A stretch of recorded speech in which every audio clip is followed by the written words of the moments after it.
Set. Everyone keeps telling young people the same thing. Stop complaining. We survived harder times. You just need to work harder. But what if that's the biggest lie society keeps repeating? What if your life actually is harder? Not emotionally, not mentally, but mathematically, economically, and structurally impossible, in ways previous generations never ever faced. Because right now, we're living through something that some economists are calling a silent depression. It's a crisis that looks nothing like the Great Depression on the outside, with its black and white photos of breadlines and desolate streets. But on the inside, for millions of people, it feels exactly the same. It's a slow, grinding pressure that's becoming unbearable. Let's just be real for a second. Your parents, or your grandparents, probably tell stories about how they bought their first home on a single income, maybe from a job they got right out of high school. You, on the other hand, might have 2 degrees, 2 jobs, and still can't even dream of affording a down payment in the city you grew up in.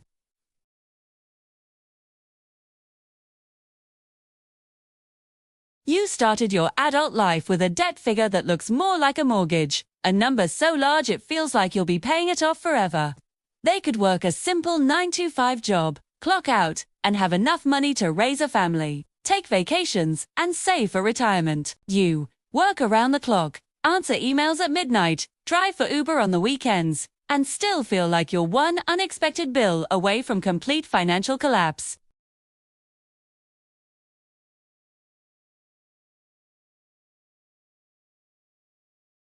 But this isn't about feelings, it's about facts. It's about the cold hard numbers that the people calling you lazy conveniently ignore. Let's break them down, because they paint a picture that is impossible to deny. First, let's talk about housing. Since the 1980s, housing prices in many Western countries have skyrocketed by over 400%, and in some urban centers, it's much, much higher. 400%. Now, has your paycheck gone up 400%? Not even close. Which brings us to wages.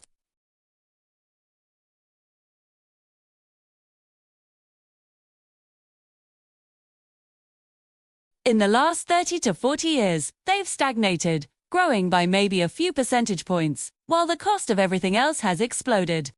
It's like being forced to run a marathon, where the finish line keeps moving further away, but you're told to just run faster. Then there's the education trap.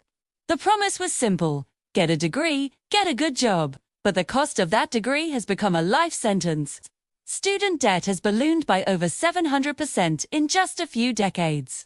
Young people are starting their careers, not at zero, but at negative 50,000, negative 100,000, or even more.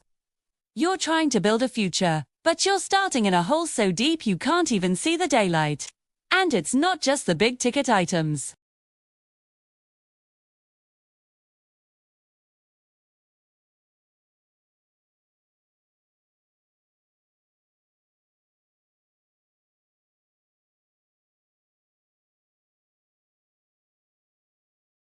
Credit dependence is at an all-time high, not because people are irresponsible, but because their paychecks don't last until the end of the month. One car repair, one medical emergency, one unexpected layoff can completely shatter a family's financial stability. So when the older generation says, "We struggled too," we need to be clear. Yes, they faced challenges, but they did not struggle like this. Their struggle wasn't against a system that feels fundamentally rigged. They weren't competing with automation and AI that threatened to make their jobs obsolete overnight. They weren't fighting against globalization that shipped manufacturing jobs overseas in search of cheaper labor. They weren't trying to buy a house in a market flooded with billion-dollar investment firms and algorithms that treat homes not as places to live, but as assets in a portfolio. Their housing market wasn't designed like a casino table, where the house always wins and ordinary people are just placing bets. They are destined to lose.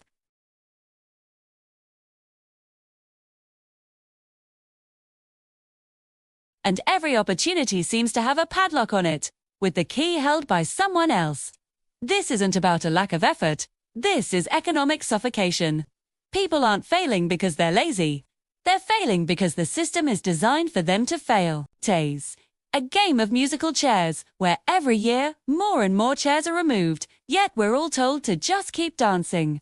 And here's the darkest, most insidious part of this silent depression. Most people don't even realize they're in it. Why? Because it's invisible. There are no breadlines snaking down the street. There are no dramatic black and white photos in the newspapers of families who have lost everything. There are no mass protests or riots in the streets demanding change. Instead, this depression is happening in silence. Seize the quiet panic attacks behind closed office doors when you realize your salary won't cover rent and student loans this month. It's the silent dread of checking your bank account, watching the number hover near zero a week before payday. It's the millions of people putting on a brave face at work or with friends, pretending everything is fine, while inside they are screaming. It's the young adults working 2, sometimes 3 jobs, pushing their bodies.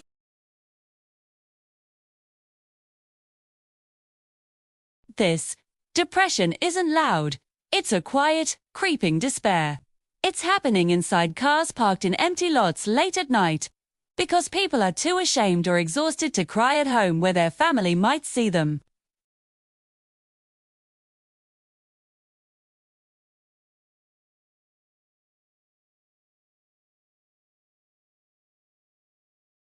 It's happening in millions of homes right now, where people are lying awake at night, staring at the ceiling, wondering how long they can keep this up, how long they can keep pretending that they're okay.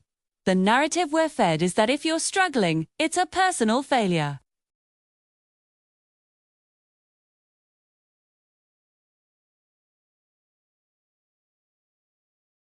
It isolates us, makes us feel ashamed, and prevents us from seeing the bigger picture, that we are not alone in this struggle. Your neighbor is feeling it, your coworker is feeling it. The person who served you coffee this morning is feeling it. Spit. We are all trapped in the same economic storm, just trying to stay afloat in our own little boats. And the danger of this silence is that it allows the system to continue unchanged.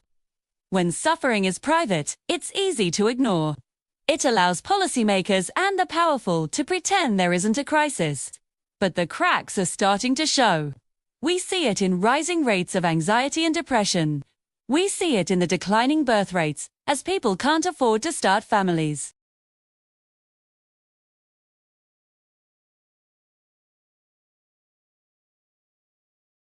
So what do we do? The first step is to break the silence. It's to start talking about this, honestly and openly. It's to reject the narrative that this is a personal failing and recognize it as a collective systemic problem. Because when we realize we're all fighting the same battle, we stop blaming ourselves and we can start asking for real change. We need to demand a world where a full-time job actually pays a living wage.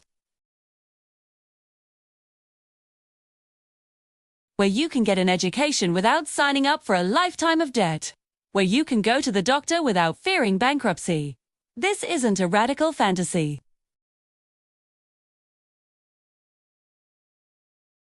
When future historians look back at this era, I hope they don't write, "They were weak," or "They were lazy."